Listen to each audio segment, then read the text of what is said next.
And welcome to the Drive at 5 on intellectualradio.com/iHeart radio station. I'm your host, Roman. We have a terrific show planned for you today. Don't forget to stay tuned for Warriors Talk at 6 p.m. after the Drive at 5. My guest today is Vet Mentors and also Pretty Purses. She's the CEO and founder of the organizations. Her name is Yvette Jones. Swanson. Swanson, I'm sorry. Um, and she has how many books you authored? I don't even know. The, It's over 20 books. over 20 books. And she's been to Ghana. It's a fascinating story.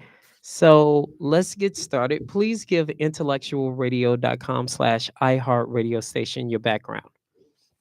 Where should we start? Whatever you want to start. Oh, the reason why you called me maybe to do this interview. We'll start there. My name is Yvette Jones Swanson, and my title currently is National Veterans Homeless Housing Advocate and Consultant. That's what I do for a living.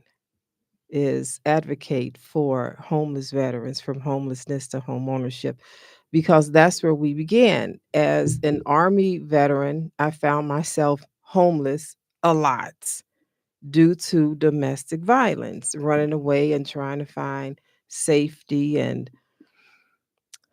somebody to just help, basically, find resources. So that's why I'm here. And that's why all of this stuff is here on the table and beyond. Because as a former homeless female veteran, I had to literally find my own way. And in finding my way, I found my purpose.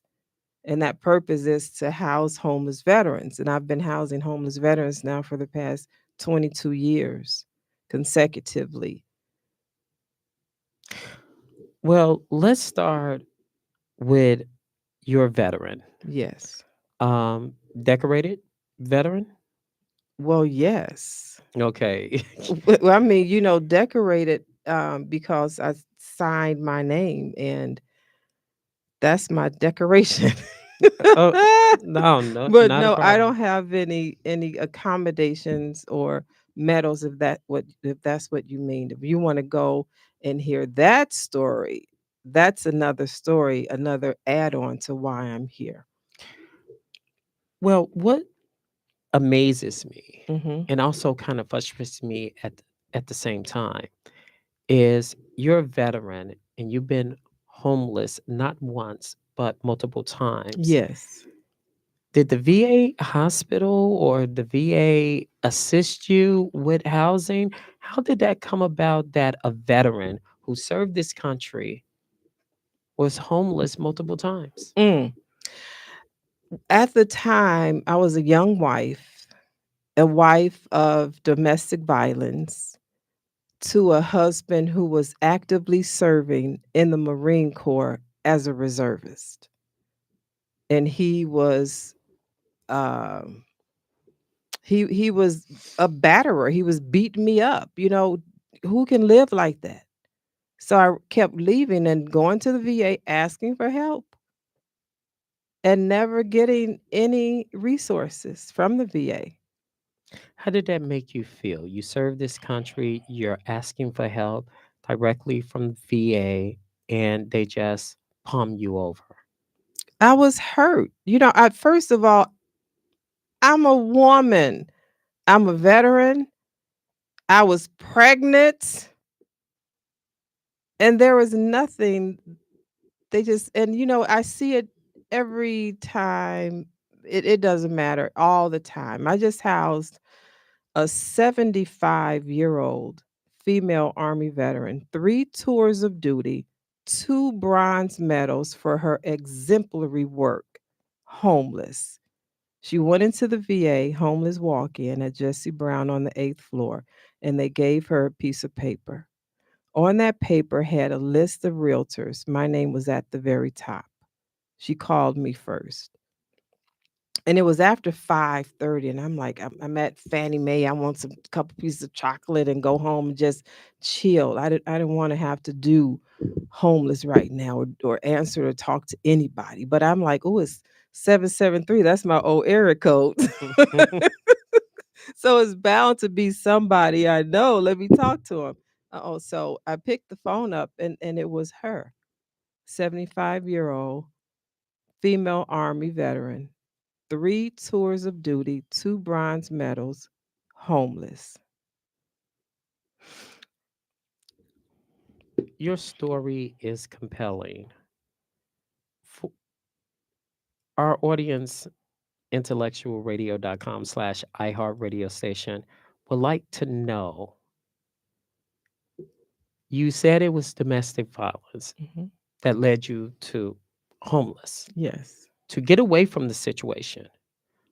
But that was the first incident or multiple It times? could have been the 5th, the 6th, the 7th. It was over 4 years. And once you had enough and people pumping you over, you just decided, It I wasn't just got once. to do No, it let, myself. let, let me correct that first phrase of once I had enough. Okay. No, I didn't have any money. I didn't have a job. I was in school at Columbia College. His grandmother had to give me money to get a bus pass and buy my books because he wouldn't do that. When I got a job, it wasn't enough to pay rent anywhere.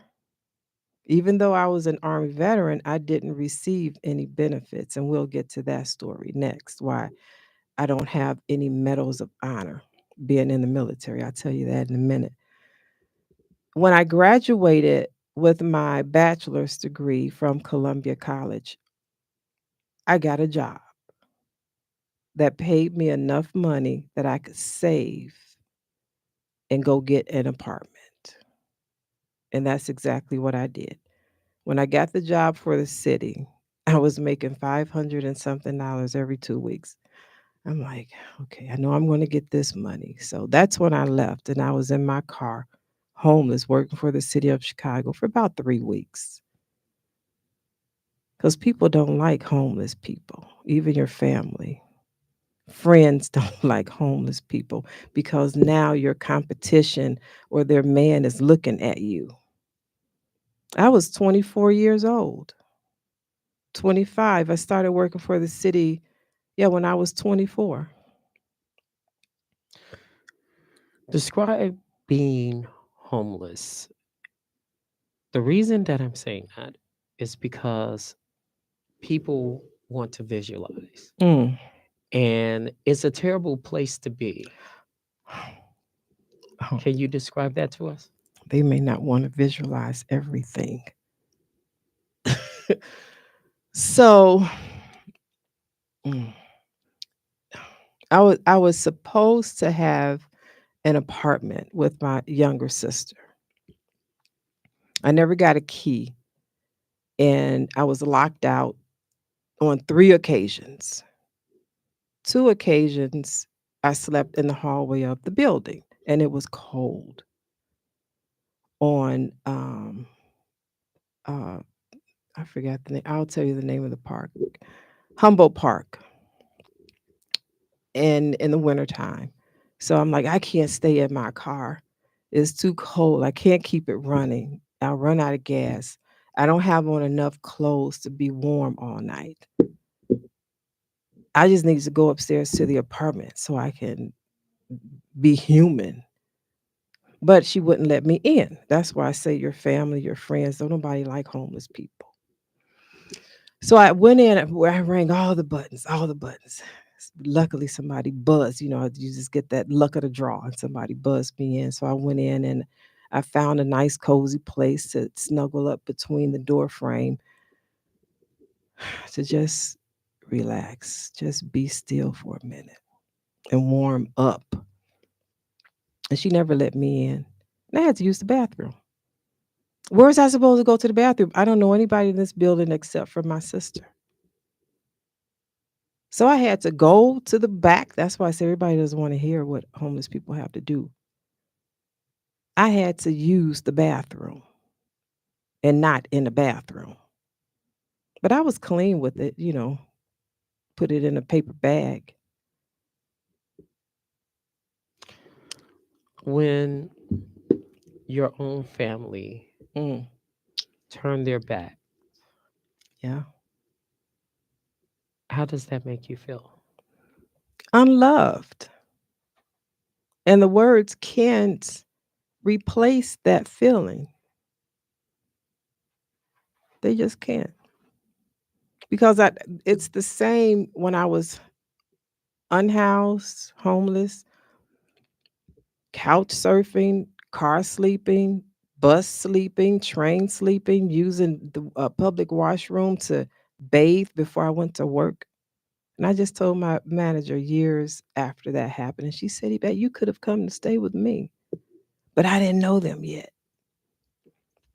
But anyway, yeah, it's you just know you people reveal themselves in situations, and a lot of people have revealed themselves in difficult times in my life. And now I'm pretty much a loner. That's why I have time to create books and publications like this. Things come to mind. And now, with the power of advanced intellectual technology, everything is just quick. So now the things I have coming forth in my mind, I can put them out. I'm a corporate trainer by education. I've got a master's degree in human resource development and instructional design. I write training and putting together publications that just came with the territory. Homelessness, Yes. going house hopping, Mhm. sleeping on couches, Mhm. furniture, chairs, streets. You said it was enough. What elevated you to say something must be done now? When I had enough money, I listen. Where was I going to go with no money? Where can you live with no money? Where? I didn't have family that said come and stay. I'm number 9 of 10 children. I've got a lot of older brothers and siblings. And not one says, No, though you're going to go back. You keep leaving, you're going to go back. But nobody said, look, Yvette, what can I do to help you? And one brother in law, I gave him my resume. He worked for the city of Chicago. He had some clout. No, but I just kept doing the right thing. Just kept doing the right thing. now you work for the city, Mhm. you still got turned away from the VA. Mhm. What inspired you to say, I need to do this now? Need to start an organization because there are people out there that has similar stories like mine. Mm. So when I was working for the city of Chicago, one of my job roles was as t- team lead, uh, task force leader of SROs. That's single room occupancies. They're about 350 to 500 square feet, and the rent back then was like $350, $500. Well, there was no rent where I was looking that was $350 or $500. I was working 2 part-time jobs, and I'm thinking that would have been enough for an SRO, but not a regular apartment and going to school because I knew I had to finish. Um, so that just opened my eyes to real estate. And then somebody told me, "Oh, Yvette, you should be a real estate agent." Well, what is that? I grew up in CHA housing. Didn't know real estate agents come to ABLA. I didn't know what a real estate agent was. Even though my older siblings purchased houses, nobody ever came back and said, this is how home buying works. And you could do it too. My mother and father lived in CHA housing for 44 years. My daddy worked for 40 years at Greyhound, or is it the other way around? He had a good job back then, like a CTA bus driver. My daddy was an HVAC mechanic, but nobody came back and said, Mr. Jones, this is how you buy a house. We saw other families moving into nice houses because I would go visit. I'm like, oh, this is nice. Nobody ever came back to the projects to say this is how you buy a house. So that's how I feel about veterans. I got to come back to the veterans and say, look, man, this is what I did. I was homeless like you. I know where you are, and I know what you can get through these resources, but you have to know how to get them. How you convince them, meaning other homeless vets, Mm, to go through the same steps that you went, because sometimes your path works for you and not for other people. How you make it work for other people. You house a, 1,000 homeless vets, 5,000 5,000, over. over Yes. 5,000 vets and counting Mm, is a good accomplishment. thank you. But your path is different from their path. But how you get them on your path through what you went through and get them to say, we got to do it this way. Mm, they just didn't know. We're all on the same path. We're all homeless, and no, and it's just a place is not permanent for everybody. And if it's just a place, then you can change your location, right? And that's just what happened. When I changed my location, I went back, like somebody said, Yvette, you like Harriet Tubman, to go back and say, look, we can change our location. And I started doing veteran housing and home buying workshops at the VA, Jesse Brown VA, in 2009. Then started doing them full time in 2013 at the vet centers because veterans don't know all of the resources and benefits there are out here. And that's what I have a flyer. That's what, there you go. The workshops offer the resources because what you don't know, you don't know. But when you know it and you apply yourself towards that, then life changes. I have veterans who went from homeless to home ownership and purchased 3 flats and came back and bought another one, now housing homeless veterans under programs in their units. I have veterans doing some amazing things in housing. When you talk about these workshops, Mhm. I'm looking at National Veterans Homeless Housing Advocate and Consultant, meaning you, Miss Jones, um, Illinois, Indiana, Wisconsin, Michigan, Ohio. And you have some sponsors. How you get them on board with your story, with your vision? Everybody has a business. And in housing, that's everybody's business. So you've got the real estate company that I have my licenses housed with, Real People Realty. They stand behind me, and plus I have to put that logo on all of my flyers since I am licensed. Let me see who else is there. You've got um, America's Heroes Group. I am on that live platform streaming show. Um, Mr. Kelly, Cliff Kelly, every third Wednesday of the month at 5 p.m. Got Ida. Ida is a grant program for veterans who are buying homes.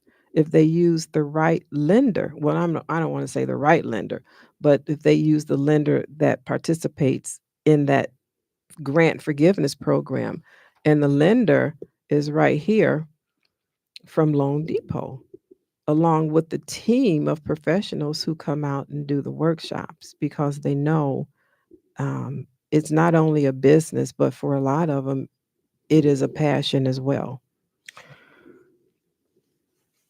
We talked offline. We had a discussion about funding. Hmm. When you say there was no money, there was no houses or nowhere to go, but you found a way. How you develop from the ground up this organization with little to no money? What organization? Your Vet organization, yeah, vet vet mentor, mentors. yes. The only time I make money, and I have to really optimize my earnings, and that's what I'm working on, is finding more ways. I found the ways, but I just have to put them in motion. I'm a realtor and a consultant. So the way my company makes money now is when I rent somebody a unit, a veteran a unit, or if I sell the veteran a home, or I sell a home, or I sell them a home, vice versa. And also, three agents who are on my team, we collaborate as well. That's it. Was that your question? You don't get no federal funding, no state funding for your organization. So I am certified, and no, I would have to have a contract or a grant to Vet Mentors LLC to actually do essentially a job request. And I haven't seen any in sam.gov specifically to what I do in the federal government space, the state, or the county. So what I've done was backtrack and created my own space. So I have a contract with city colleges. Harold Washington College is on the list of where we're going to be doing workshops. And then as a consultant, I have clients in various parts of the United States of America. I have a client in what's yours? Atlanta, Georgia, who wanted the steps to opening a veterans um, home care facility. And I'm like, okay. So I did the research, and the plan came out so well.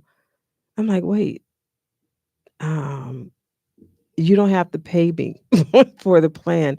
Instead, I'm going to publish this book.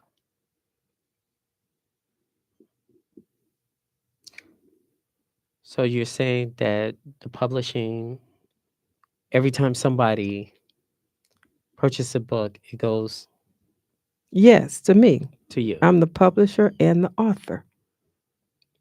and it goes to the Me, the organization. to yes, to the company. And Okay. I pay myself. Yes. Now, you also uh, deal with HUD as well. Tell us about HUD because some people don't have good experiences with HUD when it comes to housing, so forth and so on. Hmm. HUD VASH. That's the separation in vouchers is within that name. So the VASH part of that is Veterans Assisted Supportive Housing. Then you've got other vouchers, FUP, the Family Unification, Colbert, other vouchers, but VASH vouchers specifically for a homeless veteran, which is to me the better of them all because with HUD VASH, the veteran has social worker that follows them. So that gives that extra support to the landlord when considering to rent to a veteran with a HUD VASH voucher. For instance, I got a call from one of my investors back in the day who said, "Oh, we can't have him here. He has a sign that says I'm homeless." This real sign. I saw it for myself when I pulled up on him. I'm like, "Oh, why are you doing this?" But when I went to his apartment, it was just bare. And that's one thing I didn't like about the program because furniture and furnishings did not come with the veteran moving in. So they moved into an empty apartment with bags of clothes as a pallet for a bed. Luckily, I had two couches in my first apartment out of homelessness. So he called and said, "Yvette, we can't have this veteran roaming around the community terrorizing other tenants because there was other veterans in there from Colbert. They were discharged from the nursing homes and were able to live on their own. So that's another voucher. And they just, didn't want to be in the nursing home and they could live on their own but couldn't find a unit. So renting to a veteran is that extra support of having that comfort and knowing that you can contact their caseworker if anything, if you need anything, put it that way. Is it something, the voucher is something similar to Section 8? It is Section 8. It is Well, Section 8, that's the old term. The new name for it is Housing Choice Voucher. Housing Choice Voucher. And the funding for these programs is very crucial Yes. for vouchers and your organization and housing.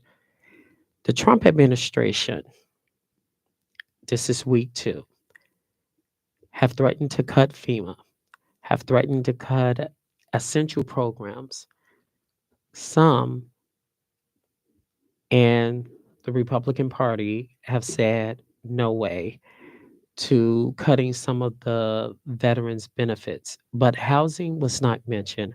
What are your thoughts about him slashing, cutting vital programs to veterans?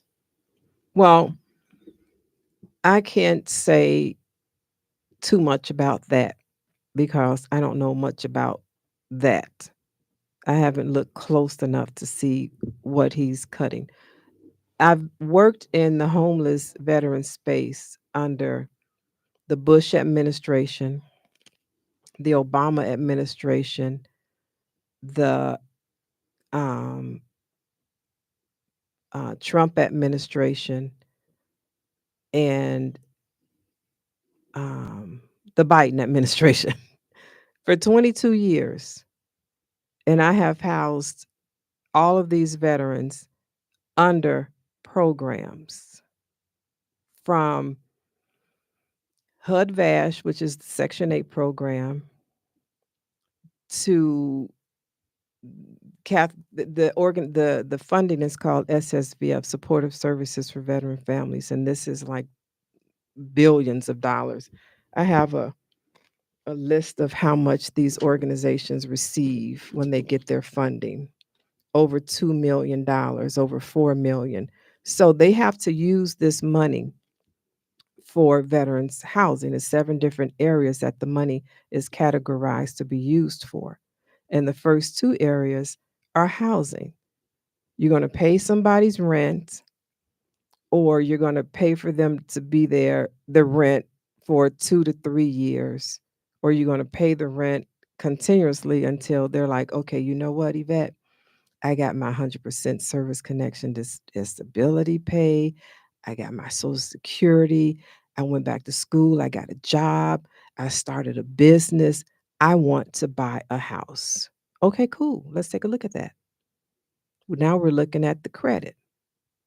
We're looking at the income. We're looking at the desire. But let me get back on track. All of these administrations have not affected how I service the veterans community and use the money that the government has for spending. Are you worried about future cuts if possible? No, No. no. Hasn't he been in office before? What I would do, what I would do if I was probably might attempt that with ChatGPT is look at create two What is that? ChatGPT Yes. artificial intelligence. It's better than Google. Okay. I was going to say Google it, but then I think that'll be a quicker um, um, job for that to do.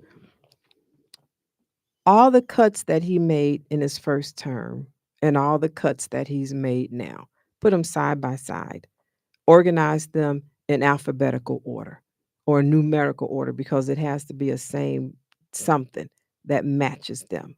And see which ones he cut last time and see which ones he's cutting now. But I have not worried about housing in 22 years of housing homeless veterans. Everybody who came to me with funding got housed. Some of the problems vets will come with the territory when you're housed them, especially female veterans. They need personal hygiene products. They are in need, what you mentioned, furniture. Hmm. They are in need. Some just got over addiction. Some are like postpartum. How you differentiate and deal with the, I would say, problems that comes with the territory of housing.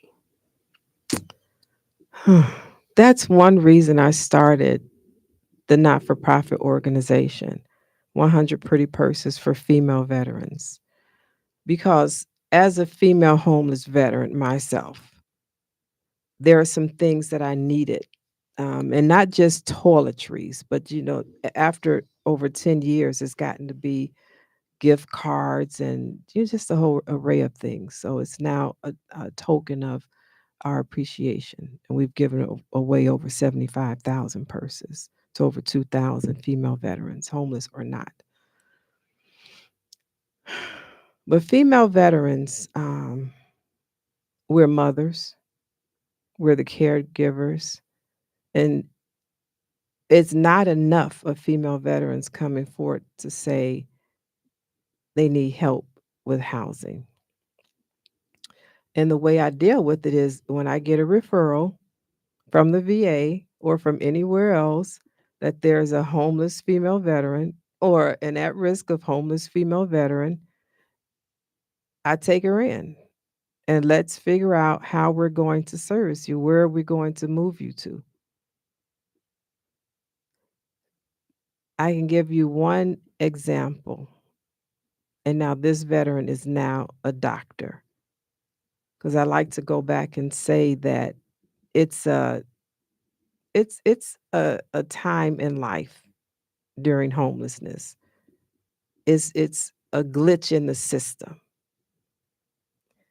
Why you believe there is a glitch in the system? Well, things happen to people in life, and it just things can't or haven't aligned during that time, and everything happens for a reason. Um, I think about a Bible verse that says, um, it'll come to me. But all those who are called by Christ's name and follow, I forgot it. I don't No, want my that's pastor to be that's listening and say, she don't know that she was supposed to memorize. But it is, um, This is my calling. There's nothing else I can do besides house a homeless veteran because it's just something that happened in life that created that situation. And once you do what you need to do, you can better your situation. So, this one young lady, I got a call from an organization back in the day um, who said there's a homeless female veteran and 10-year-old daughter. I'm like, oh my God. And she was running away from an abusive situation and they were evicted. I'm like, oh my goodness. So I made two phone calls before I got there. And when I got there, she finished up the paperwork and I took her to the house where they're going to be moving to. Today, her title is doctor. So that was just a glitch in the system, a situation. How you feel when you hear success stories such as that you just mentioned, including yourself? Do you consider yourself as a success story, even though it's still in progress? Oh, I've never been asked that before. The first part of that, how do I feel when other people when I help them? It's amazing. It going through the process sometimes feels like it's tearing the band-aid off the wound that never heals. It's just covered up with the band-aid. When I'm hearing the story of how they became homeless, but then we're going shopping for houses, or we got them pre-approved, first of all. So they know how much they can spend. We know how much they can afford every month and everything else going into this dream and this hope. So we start looking at houses, turning the key, walk in each room and having conversations of what would you have this room for? What would you decorate it? And it's one of the best feelings to have. It really is over and over and over. Because coming from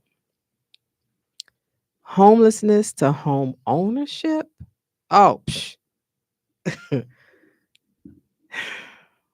that's an accomplishment.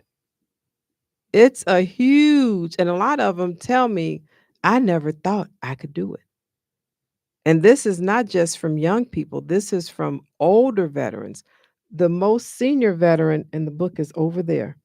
The most senior veteran is was 83, and that was his first time buying a house, and luckily he did because he passed away maybe 4 years later. His wife would have been homeless. So we make sure the houses are put in a trust and whatever instruments that the attorney, she's on here too, helps them set up. Almost like a generational wealth type of thing. Yes.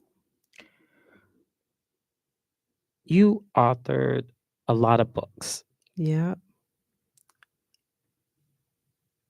and you said because of what happened, what occurred. Ooh. Oh, those are two stories. So anywho,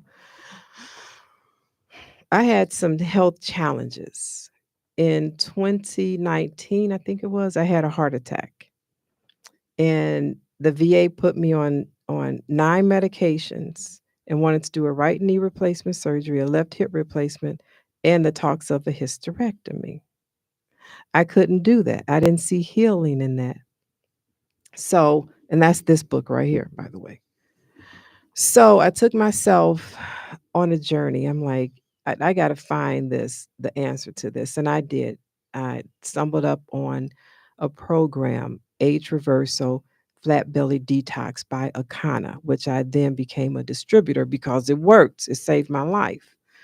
So, How you get access or knowledge? Was it Google? no, a friend of mine, I saw her on Facebook. She was exposed like this. She's in the book too. Let me show the Okay. picture. And I said, I look like that and I don't want to look like this. And I don't know what to do about it. Because after the heart attack, I was still sickly with diabetes, hypertension, high cholesterol, a heart condition, inflammation, joint pain, depression, high anxiety, stress, and insomnia. And I had a medication for almost everything, including some to get my blood to flow. It was ridiculous. So I took myself on a journey to better health and I didn't look back. I know what to do now. So that was one thing. Before that, I did the journey a year after a heart attack. I caught COVID-19 pneumonia and was hospitalized and had a near death experience in the hospital. And remember the doctor I told you about who I housed 10 years prior? She was standing over me when I woke up, alive. And I'm like, "Are you my angel?" And she said, "No, Yvette, it's Dr. Carla." I'm like, "How you get here?" Because I'm thinking I'm still in this blissful state. I had no more pain or chills or from COVID. I was just there and everything was beautiful. And I woke up to Dr. Carla, who I housed out of homelessness 10 years prior. So I'm like, over a few days, I'm like, okay, okay, God, this is the second time you done did this near death thing. This time I got it, and I'll stop running away. Because how are you going to have a homeless veteran who I housed 10 years ago as a doctor standing over me when I came back to this side of life? It's my calling, so I can't go anywhere. Then, after COVID, I had a stroke and couldn't walk for almost 6 months, and my mind was just gone. But during that time, I was able to rest. My body was able to do whatever it was doing. I wasn't thinking about none of this had happened except for that real estate book. Back in that book is the third edition. So I'm just resting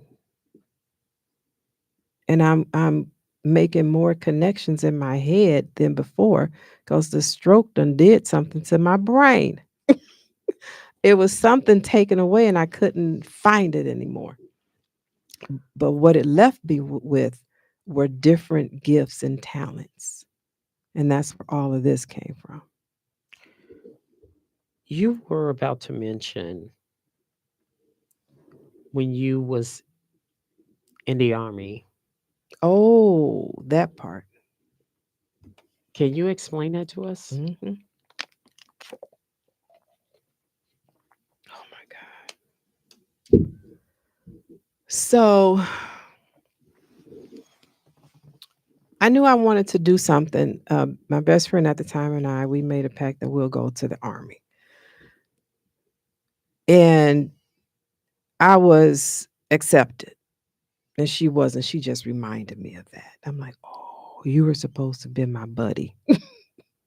So 3 weeks after high school graduation, I enlisted and also enrolled at NIU, Northern Illinois University, up in DeKalb.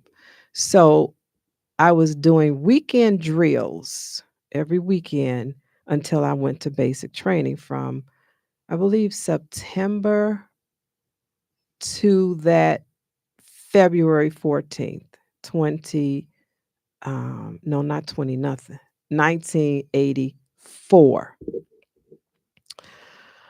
Went to basic training. Everything was going splendid because I had learned all this stuff in all these weekend drills because we were being taught how to read maps, how to disassemble an M16, how to clean it, how to put it back together, how to drill, how to exercise, how to do everything. So I was ready for boot camp.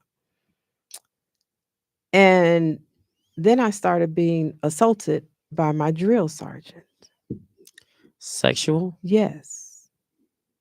Yes. So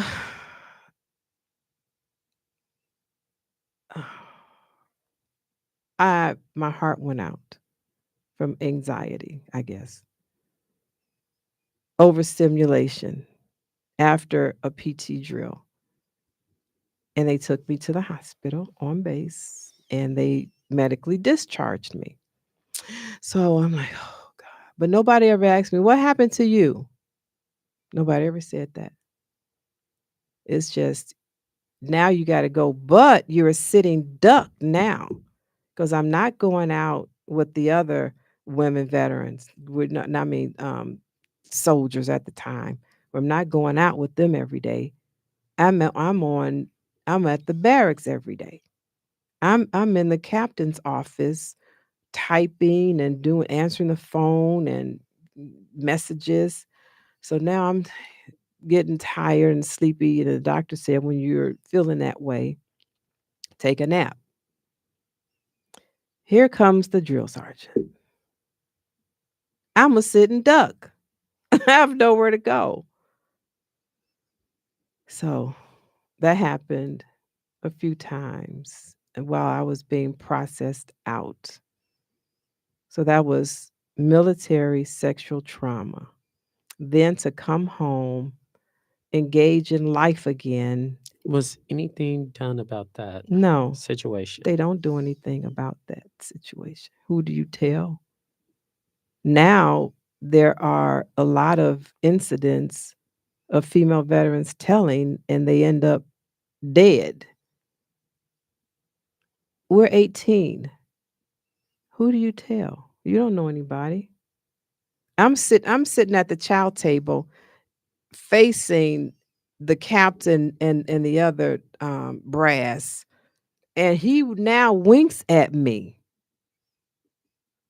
You know how afraid I was? Now the captain and I'm working in his office.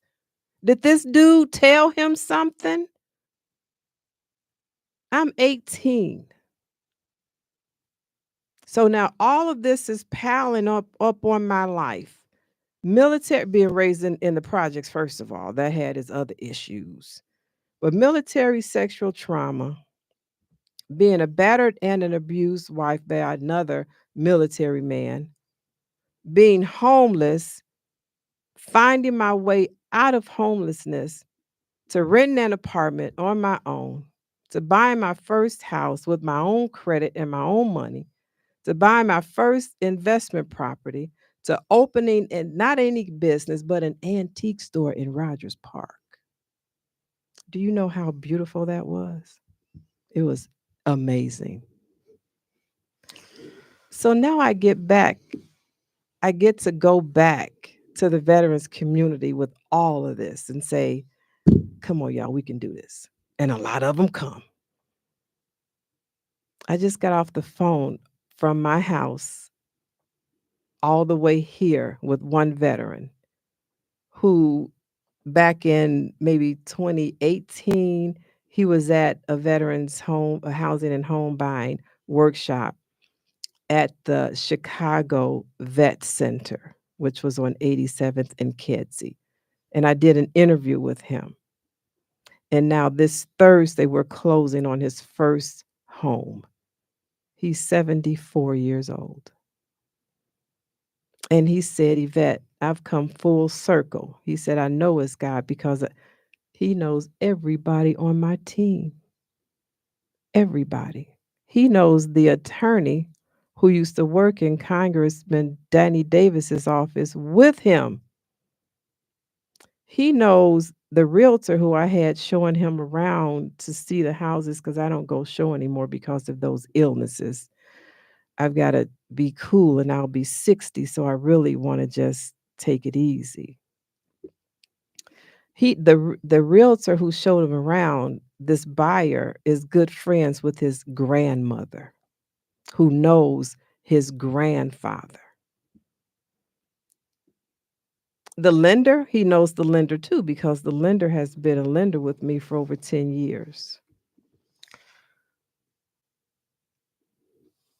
It's amazing I know. Thank you.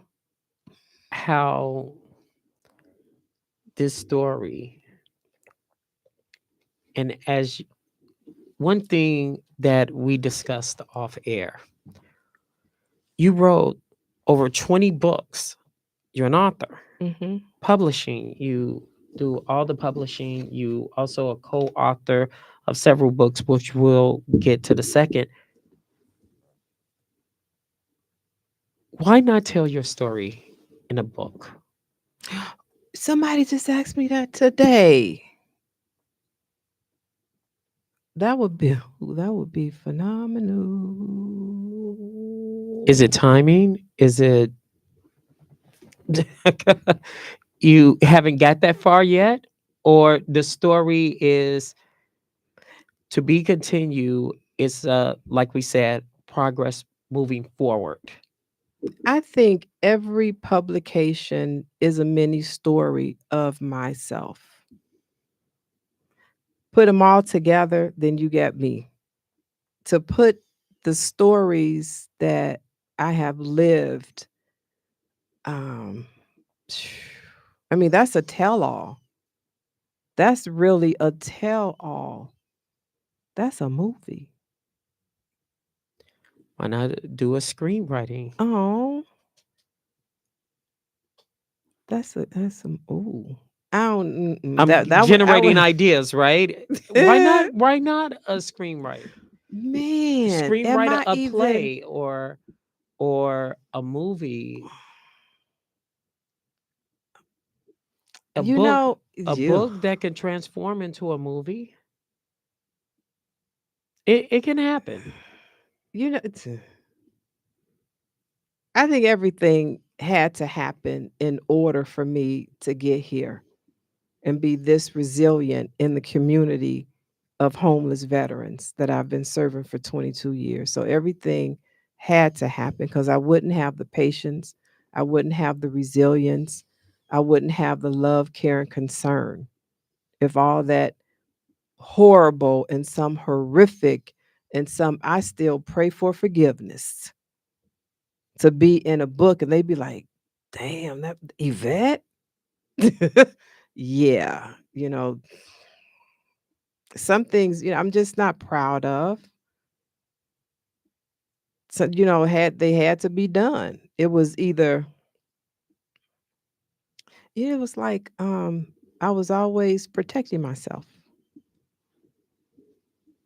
And some of it wasn't pleasant. Cause I didn't stand there and just get beat on. Cause revenge is a mug. So, but yeah, I don't know if I would want that. That would have to be released upon death. Explain your trip to Ghana. Ghana Oh Lord. So we went here. and how it got started. Why you want to explore Ghana of all you have went through? Mm, Why Ghana? mm. And also wants to write about it. Oh my God, you're gonna have me crying on this one for real, for real. So we didn't know literally where we were going. And my days, my mind is always pouring stuff out. So I'm always doing a project here, and one there. So when our old community said they're going to Ghana, I'm like, okay, let's go. Well, I showed my husband. I already knew I wanted to go. I just had to get his confirmation. So he said, okay, let's go. So we went. And the night before we went to Ghana, I have a little boy. His name is Emmanuel. And I've been caring for Emmanuel since he was 2. His baby picture is in there. I met him on Facebook. The uncle in the community would show pictures of African children. And I'm like, oh, he is so handsome. The other kids, they were okay. But this one was, I said, I want that one.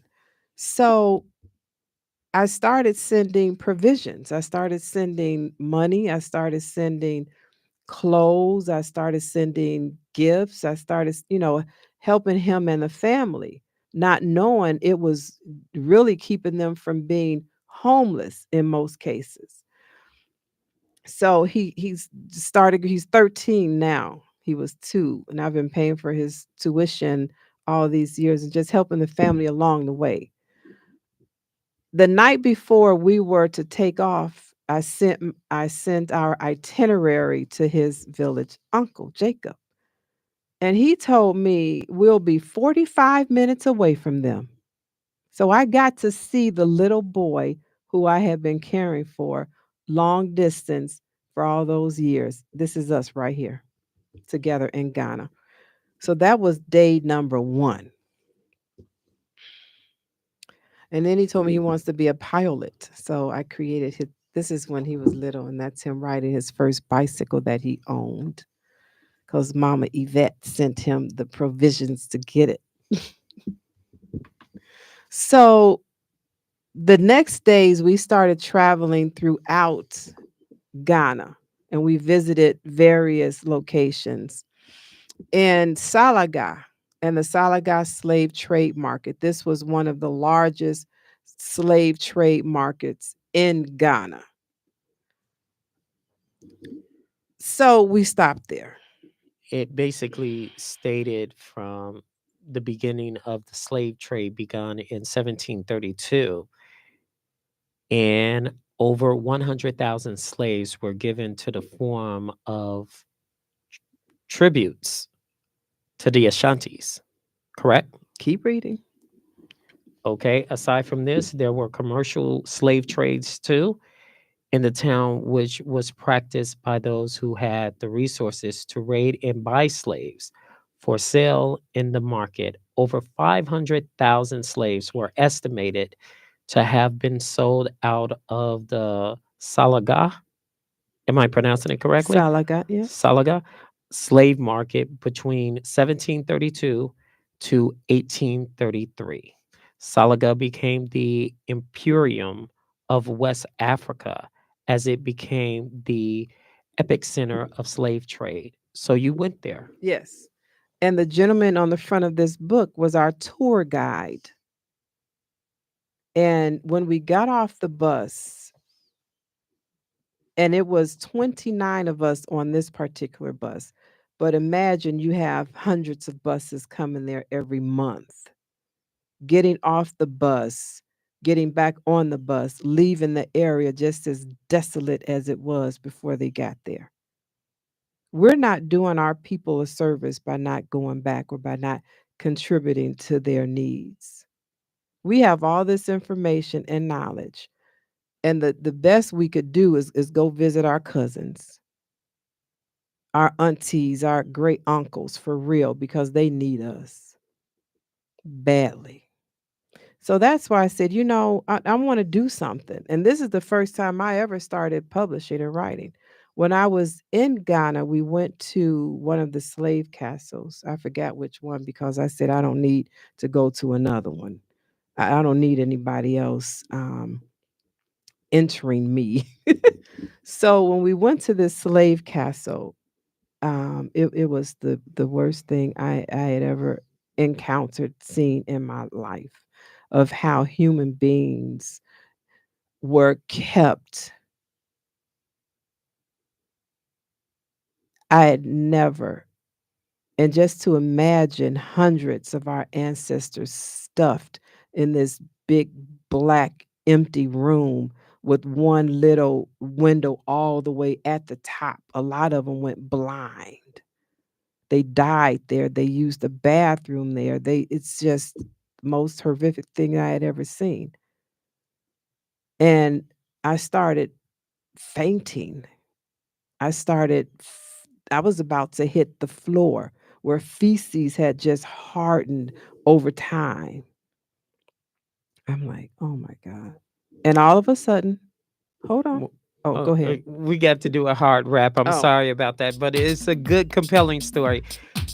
Quickly, please give your information to intellectualradio.com/iHeart radio station. Vet Mentors LLC online.com.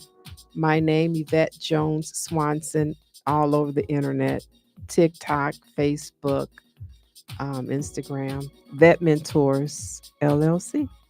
All right, we're gonna have you back. Thanks to Earl Winfrey, our executive producer, Wanda behind the scenes. You have a wonderful week, everyone.